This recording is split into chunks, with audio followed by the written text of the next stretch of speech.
नमस्कार दोस्तों, आज अपन राजस्थान के भूगोल के अंतर्गत अरावली पर्वतमाला की पढ़ाई करने जा रहे हैं दोस्तों। आज कौन से टॉपिक पे बात करेंगे अपन दोस्तों? अरावली पर्वतमाला के बारे में। कि अरावली पर्वतमाला की 1 मिनट दोस्तों।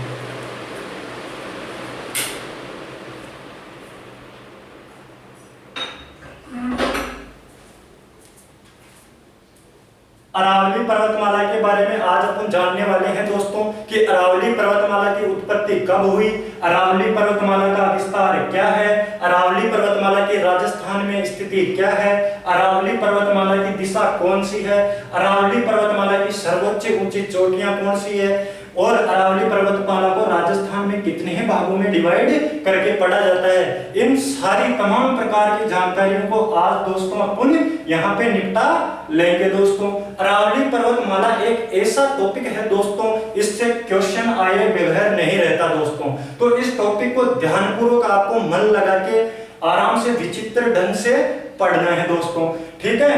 तो अरावली पर्वतमाला की सबसे पहले अपन बात करेंगे उत्पत्ति की। अरावली पर्वतमाला की उत्पत्ति कब हुई, कौन से युग में हुई, ठीक है। तो अरावली पर्वतमाला की उत्पत्ति, अरावली पर्वतमाला की उत्पत्ति या निर्माण, उत्पत्ति या निर्माण कब हुआ? Pre Cambrian, pre Cambrian,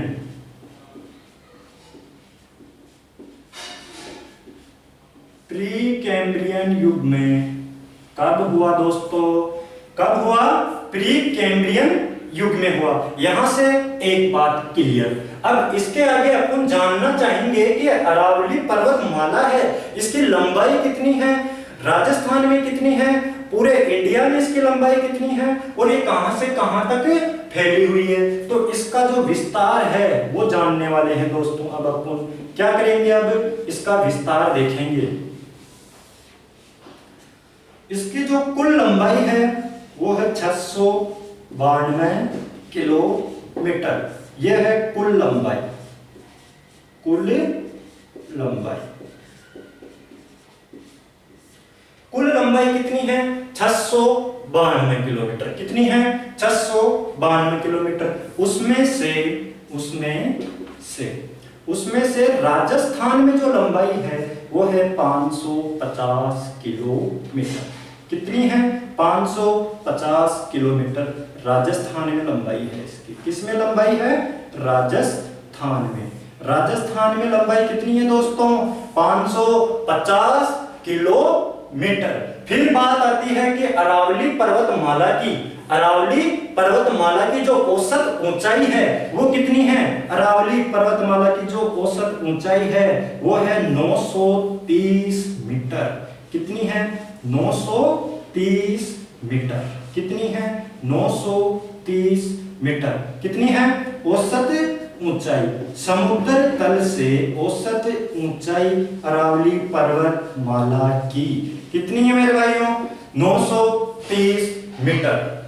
Rajasthan में 550 किलोमीटर लंबी है, कुल लंबाई 692 किलोमीटर है। इसी के साथ दो बिंदु अपने कंप्लीट हो जाते हैं कि अरावली पर्वतमाला की उत्पत्ति कब हुई, अरावली पर्वतमाला का विस्तार कहां से कहां तक है। अब अगला जो अपन जानने वाले हैं वो जानेंगे कि अरावली पर्वतमाला की स्थिति क्या है। तो इसका 1 मिनट 2 सेकंड में आप स्क्रीनशॉट ले लो, उसके बाद में नेक्स्ट आगे बढ़ते हैं अपन।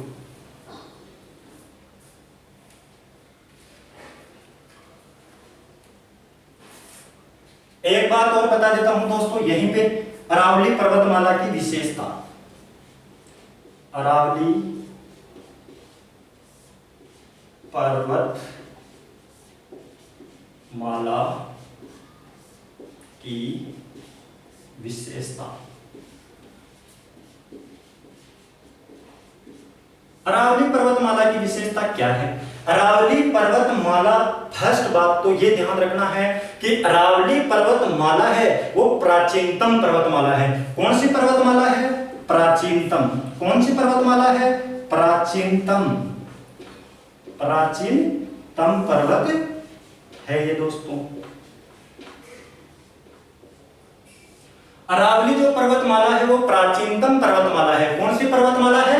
प्राचीनतम पर्वतमाला है। दूसरी बात अगर अपन ध्यान रखें तो ये वलित पर्वतमाला है। कौन सी पर्वतमाला है? वलित पर्वतमाला। कौन सी पर्वतमाला है? वलित पर्वतमाला। वलित का अर्थ क्या होता है? यहाँ से वलित का क्या तात्पर्य है? कहीं बच्चों का सवाल होगा कि यार वलित क्या होता है? तो वलित वो होता है कि जैसे भूगर्भ के अंदर, धरातल के अंदर, पृथ्वी के अंदर कई प्रकार की प्लेटें होती है दोस्तों। कम से कम 20 तो बड़ी प्लेटें मानी गई है दोस्तों भूगोलवेताओं के अनुसार, और 100 के अभाव, 200 के अभाव क्या है? छोटी मोटी प्लेटें हैं दोस्तों। तो वो प्लेटें जब नीचे क्या होती है? हलचल करती रहती है, इसीलिए तो भूकंप वगैरह आते हैं। तो जब प्लेटों की जो गति होती है दोस्तों 3 प्रकार की होती है, अभिसारी, अपसारी और संरक्षी गति। संरक्षी यानी समानांतर गति।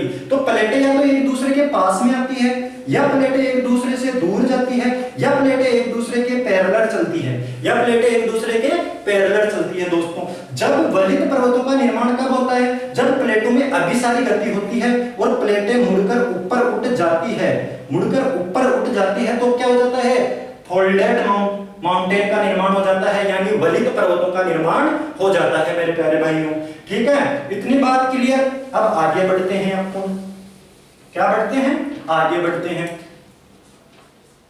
ये एक अवशिष्ट पर्वतमाला है। किस प्रकार की पर्वतमाला है? अवशिष्ट।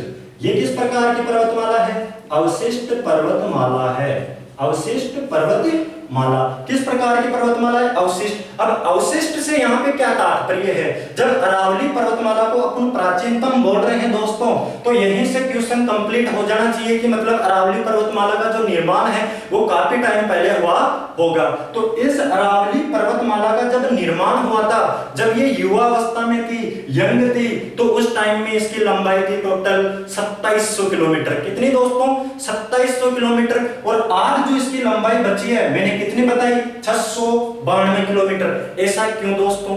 ऐसा इसलिए दोस्तों कि अरावली पर्वतमाला से काफी नदियां निकलती है, और दूसरी बात जो राजस्थान में वायु की गति भी क्या है? थोड़ी तेज है। मतलब वायु की जो प्रभावित होने की जो गति है वो बहुत ज्यादा है। तो पर्वतमाला का क्या होता है? उससे अपर्दन होता है दोस्तों। तो एक तो नदियों के द्वारा अपर्दन हो रहा है, एक नदियों से खनन हो, एक पर्वतों का एक तो नदियों के द्वारा अपर्दन हो रहा है, एक खनन कार्य चल रहा है, और दूसरा वायु के द्वारा भी अपर्दन किया जा रहा है। इस कारण अरावली पर्वतमाला आज शीर्ण विशीर्ण अवस्था में हो गई है, कटी फटी अवस्था में हो गई है दोस्तों। तो 2700 से लंबाई घट के कितनी हो गई है? 692, और एक छोटी सी लंबाई बची है 692। इसलिए इसको क्या बोलते हैं आज? अवशिष्ट पर्वतमाला।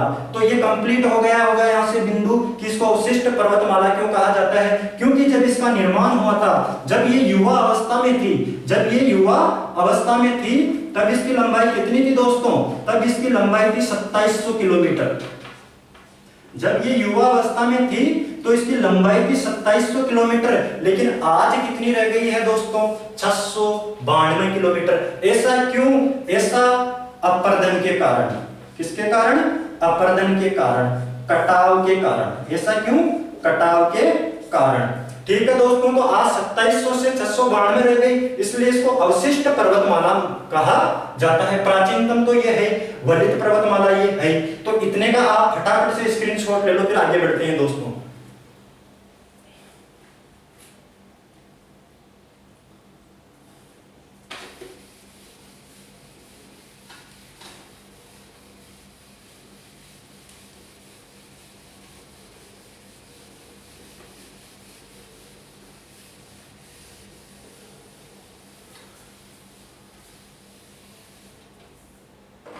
अब जानेंगे अपन अरावली पर्वतमाला की स्थिति।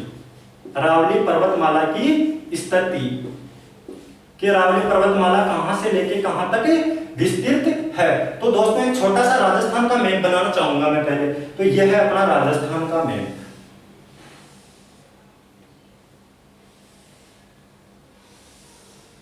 ये क्या है दोस्तों? अपने राजस्थान का मैप। और इसके बारे में मैंने पहले डिटेल से बता रखा है कि ये पतंगाकार है, इसकी आकृति विषमकोणीय चतुर्भुज के समान है। तो अपने पिछले लेक्चर देख लो आप जाके आराम से, वहां पे आपको मिल जाएंगे। ठीक है, तो इस पर अपन डायरेक्ट आते हैं। ये होता है उत्तर। ये क्या होता है? उत्तर। ये क्या होता है? दक्षिण।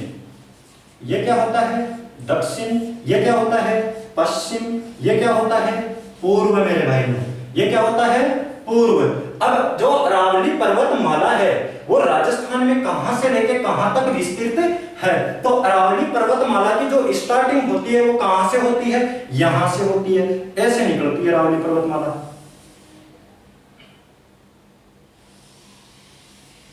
ऐसे ऐसे ऐसे सिकुड़ जाती है दोस्तों। ठीक है दोस्तों, ऐसे। तो यह है अरावली पर्वतमाला।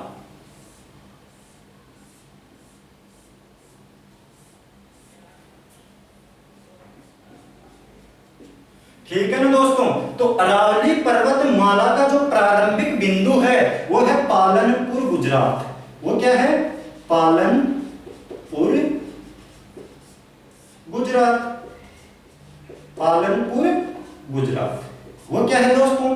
पालनपुर गुजरात। जो अंतिम बिंदु है दोस्तों वो क्या है? रायलसीना, रायलसीना, रायलसीना हिल्स, रायलसीना हिल्स दहली यानी दिल्ली, रायलसीना हिल्स दहली तक। कहां तक विस्तृत है ये पर्वतमाला? रायलसीना हिल्स दिल्ली तक विस्तृत है मेरे प्यारे भाइयों। इस बात को जिंदगी में भी आपको नहीं भूलना है। क्यों नहीं भूलना? क्योंकि एक ही बार पढ़ना है और फिर एग्जाम देना है दोस्तों। तो ये पालनपुर गुजरात से स्टार्ट होती है और रायलसीना हिल्स दिल्ली तक जाती है दोस्तों। मैंने बताया था कि यहां से लेके यहां तक टोटल लंबाई की मैं बात कर चुका हूं दोस्तों, 692 किलोमीटर। कितनी? 692 किलोमीटर। तो राजस्थान में भी मैं बात कर चुका हूं इसकी लंबाई की। तो राजस्थान में जो इसका हिस्सा है यहां से लेके, कहां से लेके? यहां से लेके यहां तक है दोस्तों, यहां तक है। तो यहां तक 550 किलोमीटर इसकी लंबाई है राजस्थान में मेरे प्यारे भाइयों। अब आगे समझो इस बात को, आगे समझो कि इसकी स्टार्टिंग है जो पालनपुर गुजरात, और पालनपुर में भी खेड़ ब्रह्मा नामक एक जगह है दोस्तों, उसको याद करने की कोई जरूरत नहीं है। पालनपुर याद रखो आप। पालनपुर गुजरात से लेकर रायलसीना हिल्स दिल्ली तक ये विस्तृत है। इसके बाद में राजस्थान की जो स्टार्टिंग होती है इस पर्वतमाला की, तो वो होती है दोस्तों माउंट आबू सिरोही से। कहां से होती है? माउंट आबू सिरोही से। कहां से होती है? माउंट आबू सिरोही। कहां से होती है? माउंट आबू सिरोही। एक बात बता देता हूं दोस्तों आप लोगों को, जो भी अगर आप वीडियो देख रहे हो ना, अगर आप बुक्स में पढ़ रहे हो या वीडियो से पढ़ रहे हो, तो दोस्तों आप आपके माइंड को ना बिल्कुल फ्री इसको सेटअप बना के बैठ जाओ एक बार कि हाँ ये वीडियो मेरे को देखना है और आज के बाद में इस चीज को, मेरे को इस टॉपिक को दोबारा जिंदगी में कभी नहीं पढ़ना है। दोस्तों इतना गजब मजा आएगा और इतना जल्दी समझ में आ जाएगा आपको कि आप सोच भी नहीं सकते। लेकिन थिंकिंग ये होनी चाहिए कि बस मेरे को एक ही बार पढ़ना है, मेरे को दोबारा नहीं पढ़ना है। तो इन बातों को आप आसानी से कवर कर लोगे और कोई बड़ी टिपिकल बात नहीं है ये। तो यहां से इसकी स्टार्टिंग होती है माउंट आबू सिरोही से, और इसकी फिनिशिंग कहां होती है? राजस्थान में जो इसकी फिनिशिंग होती है दोस्तों वो होती है झुंझुनू जिला पड़ता है अपने यहाँ पे, झुंझुनू। झुंझुनू कौन सा जिला? झुंझुनू। और झुंझुनू का भी जो एक कस्बा है दोस्तों उसका नाम है सिंगाना। झुंझुनू का भी एक कस्बा है उसका नाम है सिंगाना। और सिंगाना के भी दक्षिण में अरावली पर्वतमाला का जो विस्तार है वो अलवर तक है। दक्षिण में भी कहां तक है दोस्तों? अलवर तक है। माउंट आबू सिरोही से ये प्रारंभ होती है और झुंझुनू में कहां तक जाती है? सिंगाना तक जाती है दोस्तों। इतनी बात क्लियर हो गई होगी दोस्तों। तो यह है अरावली पर्वतमाला की स्थिति मेरे भाइयों। तो इसका एक बार स्क्रीनशॉट ले लो आप, और स्क्रीनशॉट नहीं लेना चाहो तो एक बात यहीं से मैं और क्लियर कर देता हूं आपकी कि जो अरावली पर्वतमाला की जो दिशा है दोस्तों, ताकि जल्दी से अपना टॉपिक कंप्लीट हो जाए दोस्तों। तो अरावली पर्वतमाला की जो दिशा है वो भी यहीं से जान लेते हैं अपन। अरावली पर्वतमाला की जो दिशा है वो किस टाइप से है? देखो यह है उत्तर। अब कई बंदे तो ऐसे सोचते होंगे कि अपन अरावली पर्वतमाला की दिशा है ना ऐसे बता देते हैं, उत्तर पूर्व दक्षिण पश्चिम। कई ऐसे सोचते हैं, ऐसे बता देते हैं पश्चिम दक्षिण पूर्व उत्तर। लेकिन दोस्तों दिशाओं में भी है ना प्रधान बिंदु निर्धारित किए गए हैं। क्या किए गए हैं? प्रधान बिंदु निर्धारित किए गए हैं। आप पहले पश्चिम का नाम नहीं ले सकते, पहले आप पूर्व का नाम नहीं ले सकते। ऐसा क्यों? ऐसा इसलिए क्योंकि उत्तर को प्रधान माना गया है और दक्षिण को भी क्या माना गया है? प्रधान माना गया है। अगर आपको उत्तर पूर्व बोलना है ना, तो आप ऐसे नहीं बोल सकते कि पूर्व उत्तर, आप बोलोगे क्या? उत्तर पूर्व। ऐसा क्यों? क्योंकि उत्तर को प्रधान माना गया है। पहले आपको उत्तर बोलना, फिर उसके बाद में पूर्व बोलना है। दक्षिण पूर्व बोलना है तो आप ऐसे सोच लो कि नहीं मैं तो पूर्व दक्षिण बोलूंगा, ऐसा नहीं चलेगा। क्यों नहीं चलेगा? क्योंकि दक्षिण को प्रधान डायरेक्शन माना गया है, प्रधान दिशा है, तो दक्षिण पूर्व ऐसे बोलोगे आप। तो अरावली पर्वतमाला की दिशा को अपन देखते हैं अब दोस्तों। अरावली पर्वतमाला की जो दिशा है उसकी जो चौड़ाई है वो दक्षिण पश्चिम, दक्षिण आई ना बात वो वाली, दक्षिण पश्चिम में तो क्या है इसकी चौड़ाई बढ़ी हुई है। फिर जैसे ही अपन उत्तर पूर्व की ओर जाते हैं तो इसकी चौड़ाई सिकुड़ती हुई जाती है। तो इससे यहां से क्या निष्कर्ष निकला? यहां से यह निष्कर्ष निकला कि अरावली पर्वतमाला की जो दिशा है वो दक्षिण पश्चिम से उत्तर पूर्व की ओर घटती हुई चली जाती है। तो यहां से दिशा से दक्षिण, यहां से अपन क्या लिखेंगे? South west to north east की तरफ अरावली पर्वतमाला की जो दिशा है वो घटती जाती है दोस्तों। क्या होती जाती है? घटती जाती है। क्या हो जाती है दोस्तों? घटती चली जाती है। क्या हो जाती है? घटती चली जाती है। अब बढ़ेगी कैसे? अब आप तो ऐसे बोल दो कि पूर्व दक्षिण पश्चिम उत्तर तक बढ़ेगी, नहीं। अभी मैंने बताया ना प्रधान बिंदु है ये दोनों, चाहे आप रीजनिंग भी आप पढ़ते होंगे शायद मेरे हिसाब से, अगर आपके सिलेबस में होगा तो। लेकिन प्रधान बिंदु अपन किसी को मानते हैं? उत्तर और दक्षिण को। ये जिंदगी में ध्यान रख लेना दोस्तों, अगर आपको पता नहीं हो तो। कभी भी उल्टी सुल्टी दिशा नहीं बतानी है कि पूर्व उत्तर चल दिए कि भाई पश्चिम दक्षिण, ऐसा नहीं करना है। तो उत्तर पूर्व दक्षिण पश्चिम की ओर इसकी दिशा क्या होती है? बढ़ती चली जाती है दोस्तों। क्या हो जाती है? North east to south west की ओर दिशा बढ़ती चली जाती है। क्या होती चली जाती है? दिशा बढ़ती चली जाती है। अब आपसे क्वेश्चन जो यहां से पूछेगा वो ये पूछेगा कि अरावली जो पर्वतमाला है, अरावली जो पर्वतमाला है उसकी चौड़ाई जो है वो कौन सी दिशा की ओर घट रही है और कौन सी दिशा की ओर बढ़ रही है? तो दोनों का आंसर यहां पे क्लियर हो चुका है मेरे भाइयों। तो यहां से आपको ये चीज समझ लेनी है। दूसरा क्वेश्चन अगर पूछा जाएगा तो लंबाई पूछी जाएगी, राजस्थान में लंबाई पूछी जाएगी, औसत लंबाई वगैरह वो मैंने बता दिया है आपको। और प्रारंभिक बिंदु राजस्थान में कहां से है? माउंट आबू सिरोही से है और झुंझुनू सिंघाना के दक्षिण तक अलवर तक ये विस्तृत है दोस्तों। इतनी बात क्लियर। अब इसका लो फटाफट से आप स्क्रीन शॉट, फिर बढ़ते हैं अपन आगे।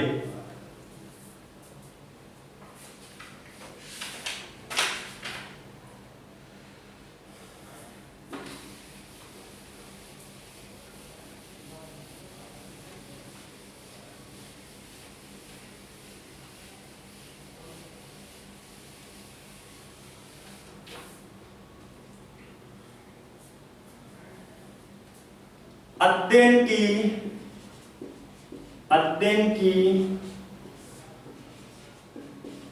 दृष्टि से अरावली पर्वतमाला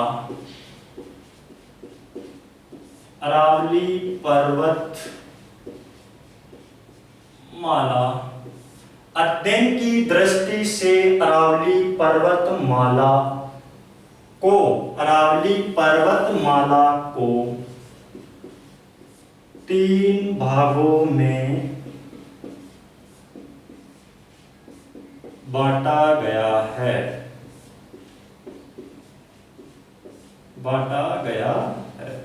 कितने भागों में बांटा गया है? 3 भागों में बांटा गया है। अरावली पर्वतमाला को डिवाइड कितने भागों में किया गया है? 3 भागों में किया गया है। किसकी दृष्टि से? अध्ययन की दृष्टि से, अपने को पढ़ने में सुविधा रहे उसके अकॉर्डिंग इसको 3 भागों में बांटकर अपन इसकी स्टडी करते हैं दोस्तों। अब कैसे? वापस से अरावली पर्वतमाला बना देते हैं अपन। यह है अपनी अरावली पर्वतमाला।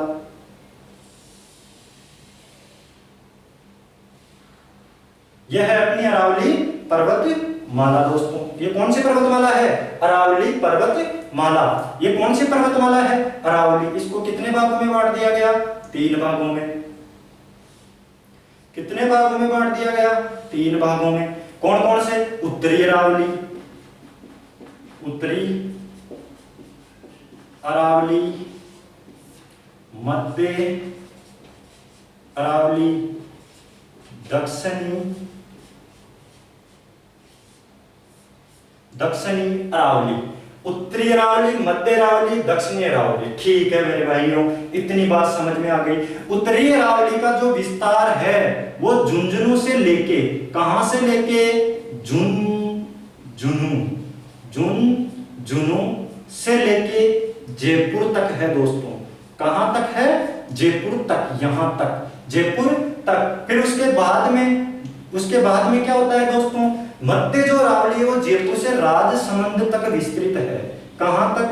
राजसमंद तक विस्तृत है। कहां तक विस्तृत है? राजसमंद तक विस्तृत है। और जो मध्य अरावली के बाद में जो दक्षिणी अरावली है वो राजसमंद से लेके सिरोही तक विस्तृत है। कहां तक? सिरोही तक। कहां से लेके कहां तक? सिरोही तक विस्तृत है। राजसमंद से लेके, कहां से लेके? राजसमंद से लेके सिरोही तक विस्तृत है। अब क्वेश्चन यहां से क्या आता है? ये तो आएंगे ही आएंगे जो मैंने बताए हैं वो, है ना, कि दक्षिणी अरावली का विस्तार कहां से कहां तक है? Rajsamand to Sirohi, Sirohi to Rajsamand. तो आपको पता होगा तो आप यहां से क्वेश्चन का आंसर आसानी से निकाल लोगे दोस्तों। और आजकल ऐसे ही प्रैक्टिकली क्वेश्चन आते हैं दोस्तों एग्जाम में। रटने के क्वेश्चन बहुत कम आते हैं कि तारागढ़ की ऊंचाई रट लो भाई लोगों। ऐसे क्वेश्चन है ना 100 में से आपको 2 ही देखने को मिलेंगे। लेकिन ऐसे जो प्रैक्टिकली समझने वाले क्वेश्चन है वो बहुत ज्यादा देखने को मिल रहे हैं आजकल। इसलिए मैं आपको हर टॉपिक को डायग्राम के माध्यम से समझाने की पूरी कोशिश कर रहा हूं। ठीक है मेरे भाइयों, तो अब आगे चलते हैं अपन कि जो उत्तरी अरावली है, क्वेश्चन कैसे आता है कि उत्तरी अरावली पर्वतमाला है, इसकी सर्वोच्च ऊंची चोटी कौन सी है? तो इसकी सर्वोच्च जो ऊंची चोटी है दोस्तों वो है रघुनाथगढ़। कौन सी है? रघुनाथगढ़। कौन सी है? रघुनाथगढ़। कौन सी है? रघुनाथगढ़। इसकी जो ऊंचाई है दोस्तों यह है 1055 मीटर। जिस पर्वत चोटी की ऊंचाई बतानी होगी ना मेरे को सूटेबल लगेगा और हाँ की इसकी आ सकती है उसी की बताऊंगा दोस्तों। ठीक है, फालतू का कचरा आपको माइंड में सेट नहीं करना है। सेट वो करना है जो एग्जाम के पॉइंट ऑफ व्यू से इंपॉर्टेंट हो दोस्तों। तो 1055 रघुनाथगढ़ की ऊंचाई है। ये पड़ती कहां है दोस्तों? ये पड़ती है सिक्कर में दोस्तों। कहां पे पड़ती है? सिक्कर में। कहां पे पड़ती है दोस्तों? सिक्कर में। कहां पे पड़ती है? सिक्कर में। फिर मध्य अरावली की सबसे ऊंची पर्वत चोटी कौन सी है दोस्तों? तो वो है मोरमजी। मोरमजी। कौन सी है? मोरमजी, जिसको टोटगढ़ के नाम से जानते हैं, जिसको टोटगढ़ के नाम से जानते हैं। और इसी टोटगढ़ की जो ऊंचाई है वो है 934 मीटर। कितनी? 934 मीटर। कितनी है दोस्तों? 934 मीटर। लेकिन यहां से एक क्वेश्चन और बनता है मेरे भाइयों। वो क्या बनता है कि मोरमजी टोटगढ़ तो मध्य अरावली की सबसे ऊंची पर्वत चोटी हो गई, लेकिन एक तारागढ़ चोटी ने यहाँ पे ऐसा कंफ्यूजन डाल दिया कि सब लोग मोरमजी को भूल गए हैं दोस्तों। ऐसा क्यों कि तारागढ़ पर्वत चोटी है वो मध्य अरावली की ही पर्वत चोटी है। एक बार एग्जाम में क्वेश्चन क्या आ गया, मोरमजी को उसमें ऑप्शन से गायब कर दिया, तो सब लोग तारागढ़ को उसी दिन से उसी एग्जाम से अधिकांश स्टूडेंट तारागढ़ को ही सबसे ऊंची चोटी मानते हैं। और मैं भी कम से कम आज तक मतलब 7-8 बुक्स में तो देख चुका हूं दोस्तों कि तारागढ़ को सबसे ऊंची चोटी लिख रखा है उनकी बुक्स में, तो वो गलत है दोस्तों। मोरमजी टोटगढ़ ही सबसे ऊंची पर्वत चोटी है मध्य अरावली की, तारागढ़ नहीं है दोस्तों। ये कंफ्यूजन मैं आपका पहले ही क्लियर कर देता हूं ताकि आप कमेंट ना करो मुझे। और जो तारागढ़ है वो सेकंड ऊंची पर्वत चोटी है, जिसकी ऊंचाई कितनी है दोस्तों? 870 मीटर। 870 ही है इसकी तो 934 है, तो मोरमजी होगी ना, जाहिर सी बात है सबसे ऊंची पर्वत चोटी। तो मोरमजी टोटगढ़ ये दोनों ही कहां पड़ती है? ये दोनों ही अजमेर में पड़ती है। कहां पे पड़ती है? अजमेर में। कहां पे पड़ती है? ये अजमेर में पड़ती है। कहाँ पे पड़ती है? अजमेर में। अब दक्षिणी अरावली की सबसे ऊंची पर्वत चोटी बच्चे बच्चे को याद है गुरु शिखर। कौन सी है? गुरु शिखर, जिसकी ऊंचाई कितनी है? 1722 मीटर। कितनी है? 1722 मीटर। ये कहां पे है? सिरोही में है। कहां पे है? सिरोही में। कहां है दोस्तों? सिरोही में। कहां पे है? सिरोही में। इतनी बात कंप्लीट। अब इससे रिलेटेड एक दो फैक्ट और जान लेते हैं दोस्तों। इससे रिलेटेड एक दो फैक्ट यहां पे समझ लेते हैं। गुरु शिखर को, जो गुरु शिखर है वो राजस्थान की, एक तो राजस्थान की तो है ही है दोस्तों, एक थोड़ी सी एक्स्ट्रा नॉलेज और दे देता हूं। ये राजस्थान की सबसे ऊंची चोटी है। राजस्थान की सबसे ऊंची पर्वत चोटी, ये तो है, ये तो बात अपने को समझ में आ गई। ये तो भाई है, ऊंची तो है, ये बात तो समझ में आ गई। लेकिन ये मध्य भारत की, ये मध्य भारत की भी सबसे ऊंची पर्वत चोटी है। मध्य भारत की सबसे ऊंची पर्वत चोटी है। तो यहां से दो क्वेश्चन क्लियर हो गए होंगे दोस्तों आपके। अब जो तीसरा क्वेश्चन बनता है कि गुरु शिखर को संतों का शिखर कहा जाता है। गुरु शिखर को क्या कहा जाता है? संतों का शिखर। जगह नहीं बची है जगह बची है ना। तो गुरु शिखर को क्या कहा जाता है? संतों का शिखर कहा जाता है। गुरु शिखर को संतों का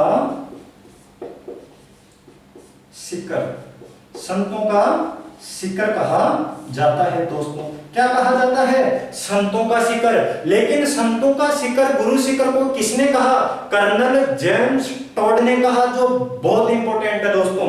कर्नल जेम्स टॉड ने, कर्नल जेम्स टॉड,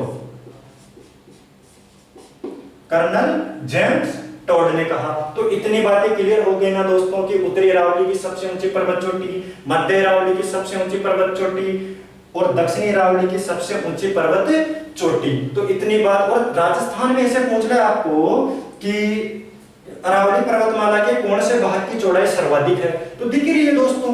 इसीलिए तो प्रैक्टिकल पढ़ने का बहुत फायदा है दोस्तों।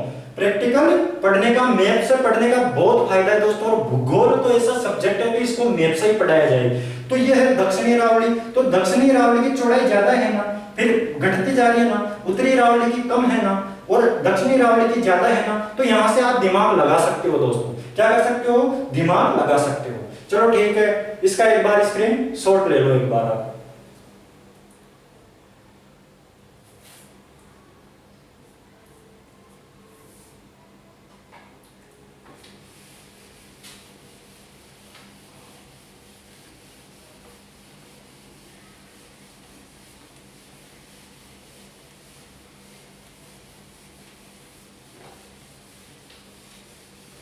अब दोस्तों मैं हमेशा लास्ट में बात करता हूं ट्रिक की। क्या करता हूं? लास्ट में। पहले मैंने बेसिक समझा दिया है आपको। क्या कर दिया है दोस्तों? बेसिक मैंने आपका क्लियर कर दिया है दोस्तों। बेसिक क्या कर दिया है? मैंने आपका क्लियर कर दिया है। बेसिक क्या कर दिया है दोस्तों? मैंने आपका क्लियर कर दिया है। अब अरावली पर्वतमाला की, किसकी? अरावली पर्वतमाला की जो सर्वोच्च ऊंची चोटियां हैं दोस्तों, सर्वोच्च ऊंची चोटियां हैं दोस्तों, उनके बारे में अपन पढ़ेंगे। लेकिन चोटियां है ना, याद करना कोई छोटा मोटा काम नहीं है, बहुत मुश्किल काम है, क्योंकि स्लिप हो जाता है माइंड से। अपन